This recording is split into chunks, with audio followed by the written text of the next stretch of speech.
There will be days when you wake up and feel sad, without really knowing why. Sometimes our sadness doesn't come from a clear reason at all. It might be a quiet morning, when sunlight slips through the curtains and your heart just feels empty. Or maybe it's when you open an old photograph, or hear a song you thought you'd forgotten, and suddenly, the memories return, soft but heavy. And then, you start to linger in that sadness, curling up under the blanket, scrolling through your phone again and again, or just sitting quietly by the window, watching the rain fall without wanting to move. And you know what? There's nothing wrong with that. We've all been there, in those moments when the heart simply needs time to breathe. Hi, it's Wendy. Welcome to the Heal and Grow podcast, a quiet corner for your soul to rest, to breathe, and to find peace again, one moment at a time. There's an old Persian saying that I really love. This too shall pass. It means everything, both joy and pain, will eventually fade away. The saying comes from an ancient story. It's said that a wise king once asked his advisors to create something that could help him stay calm in moments of happiness and in times of sorrow. The wise men carved 4 simple words onto his ring. This too shall pass. When the king felt sad, the words reminded him that the sadness was only temporary. When he felt happy, they reminded him that joy too would not last forever, and that perhaps is the truth of life. Nothing lasts forever. Every emotion, every moment, whether warm or painful, is just like a wave that rises and eventually fades away. When you're in pain, gently remind yourself, be patient. Every storm passes. And when you're happy, whisper quietly, be grateful.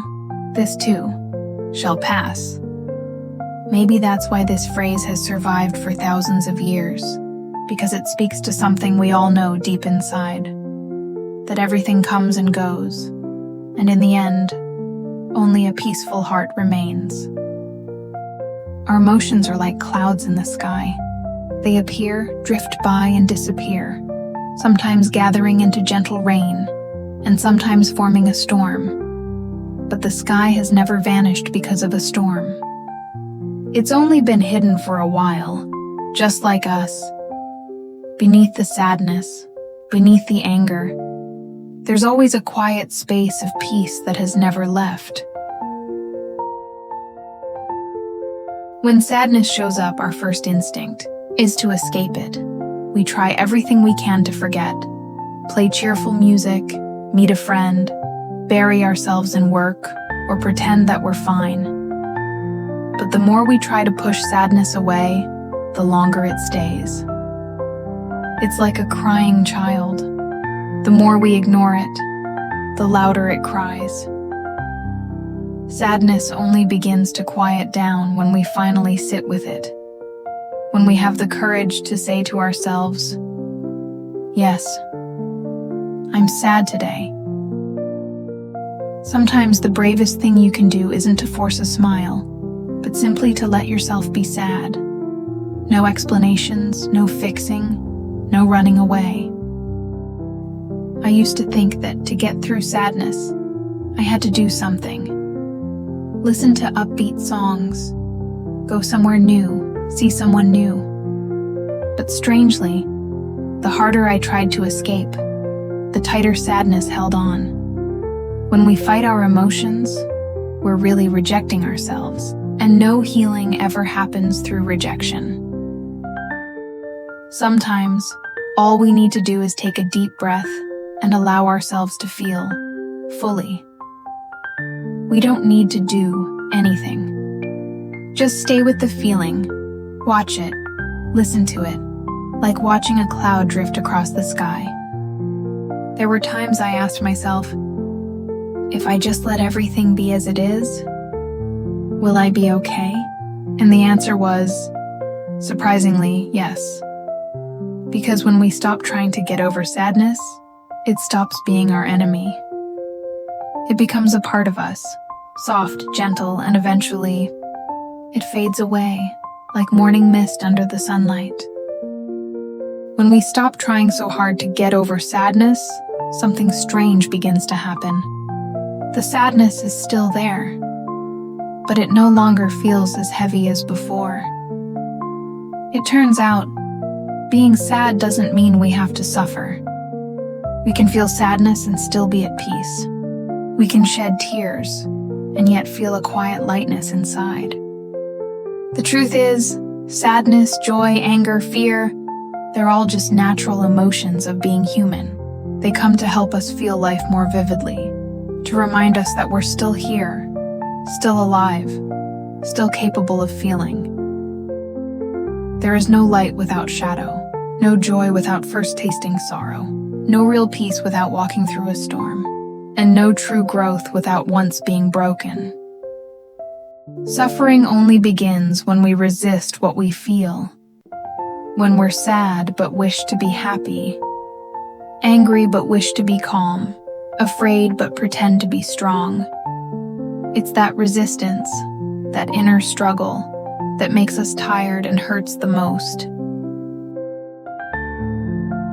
Sadness, like everything else, has its own life cycle. Sometimes it's just a passing drizzle, and sometimes it's a long, heavy storm. But no matter what form it takes, it always has an ending. Sadness is like a small cocoon of the soul. Inside that cocoon, it feels dark and tight, and sometimes we think we're stuck there forever. But in that very darkness, something quiet is happening. Little by little, we grow. We learn to understand ourselves, to love ourselves more deeply. And one day, we become strong enough to break free. When we finally open our wings, we realize it was those sad days that taught us how to fly. In the moments that felt like breaking, we were actually learning how to love ourselves, how to open our hearts to life more deeply than before. When we're brave enough to simply stay, to let sadness be as it is, peace naturally finds its way to us. Not because we've driven the darkness away, but because we've stopped fighting it. And then, one morning, you wake up and realize, somehow the storm has passed. The sky is clear again, and your heart feels as light as a cloud. You smile softly and whisper to yourself, maybe, to let sadness pass, I just needed to stop trying to push it away. If today you're walking through a little rain inside your heart, remember this. Every storm has its end, and you are never alone. Heal and Grow podcast will always be here, with you. Through your happy days and your quiet ones, through moments of strength, and moments when all you can do is sit still and breathe. Thank you for spending your time here with me today. If this episode touched you, share it with someone who might also need to hear that every sadness, too, will pass. And each time you return here, remember we're growing together and becoming a little more whole, one day at a time.